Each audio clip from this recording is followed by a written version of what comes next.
Hello guys, good afternoon. 16% ang load natin, alauna ng hapon. Okay naman yung harvest. Okay, ito okay din, 15.7. ito okay din, 4.15. ito hindi pa nakabukas pero ready na yan mga boss, naka-wire na yan, naka-wired na yan. Naghihintay na lang sa ating coming na dalawang bagong solar panels na 720 watts GA solar panel. Yung pinakamalaki ng GA 720 watts. Pumili tayo kahapon mga boss ng dalawa. So hinihintay ko pa kasi i-deliver yun today. Siguro afternoon kasi daw sabi. So hintayin lang natin. Tsaka sobrang init din. Baka pag i-deliver ngayong mga oras na to, hindi rin natin siya masiset up kasi sobrang init sa bubong. Grabe. Siguro mamayang hapon at tsaka bukas na talaga natin malalaman yung harvest nun. Kasi mamayang hapon pag wala na ang masyadong hindi na mainit, tapos ma-deliver siya, saka natin isa-set up. Pero ano na, ready naman na yung paglalagyan natin. At saka yung cable okay na din, naka-ready na. Ano na lang, gagawan na lang ako ng yung MC4 na PV cable from panel to dito. Saka ako nagagawin kasi madali na lang naman yun eh. Meron naman tayong crimper na meron na tayong cable. Meron na rin tayong MC4 connectors na ready na, handa na siya. So pagdating noon, i-set up na natin siya. Saka ito yung ginawa kong niya, pang sa Elijoy 60 amps. Ito yung sa input. So ginawa natin ganito. Ito 12 AWG to na solid copper. Mura ko lang nabili itong mga boss. Lang siya, naka-sale from 29 pesos per meter.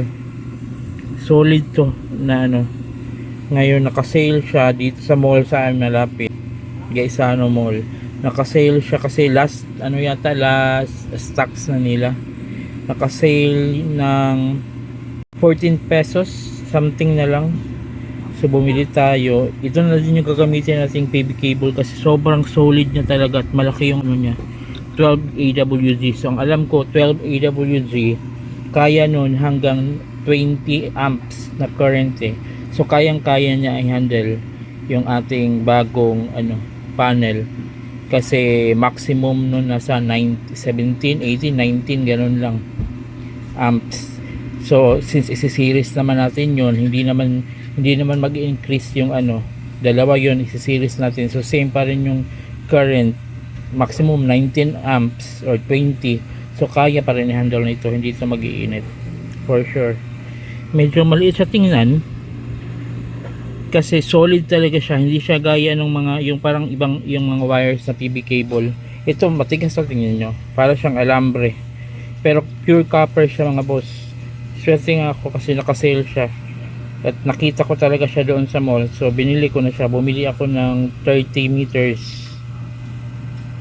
Kung kulang to, baka bibili pa tayo ulit. So okay naman siya. Sana, excited na talaga ako mga bossing.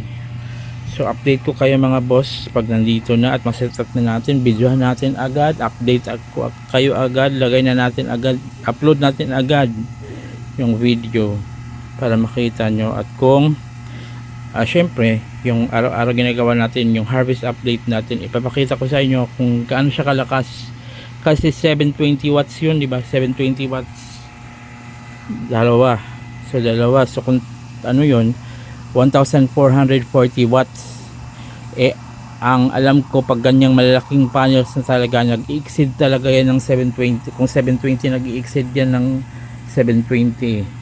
Ganun pag ang kagandahan sa pag malaking panels talaga.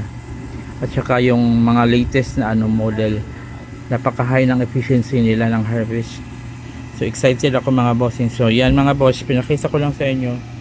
Excited na rin tong battery natin kasi ito, kung sa ngayon dahil di ba 24 hours na tayong nagso-solar, tapos minsanan lang to na full talaga, at kung na-full man siya mga alas 2, alas 3 ng hapon na siya na-full, kasi at the same time habang nag-charge kasi yung panels natin na 1900 watts ngayon, sa ngayon wala pa yung bagong dalawa, 1900 watts na siya. So pag nag-charge kasi yun, gumagamit din tayo ng load at the same time. Malakas yung load natin, marami tayong pinapaandar na mga appliances tsaka kung ano-ano pa. So yan, so ngayon pag dumating na yung bago natin, for sure umaga pa lang, hindi pa mag 12 noon, puno na yung battery natin. So makakaluto na tayo ng todo, basta lahat na magagawa na natin na hindi tayo mag-iisip na baka maubos, wala tayong gagamitin sa gabi. Tapos by then siguro makapagdagdag din tayo ng battery. Titingnan ko pa kung anong pwede natin gawin pagkatapos na dumating na yun at set up na natin. Observe muna natin kung anong kaya niya dito sa setup natin, ano yung advantages na maibibigay niya ngayon na may additional tayo na panels. Update ko kayo mga boss. Tapos kung magdadagdag tayo ng battery, ang idadagdag natin, hindi ako makakapag 48 volts, mag-i-stay talaga tayo sa 24 volts kasi 24 volts itong ano natin itong ating One Solar Toroidal 3 kilowatt 24 volts. Sobrang ganda nito.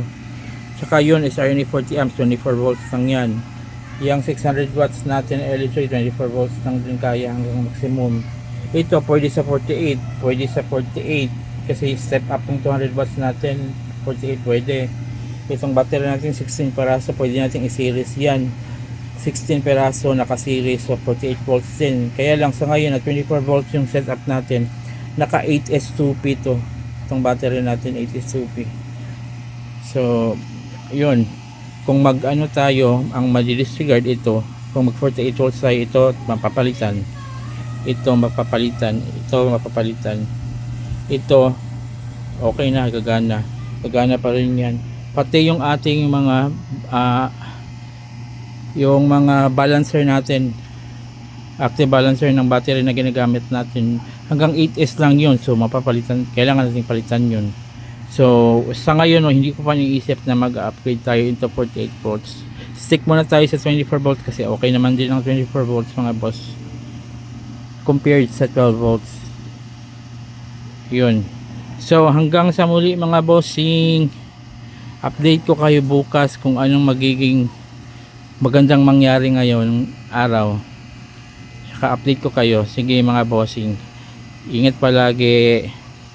God bless everyone. Thank you Lord Jesus Christ, we love you. Hanggang sa muli, bye.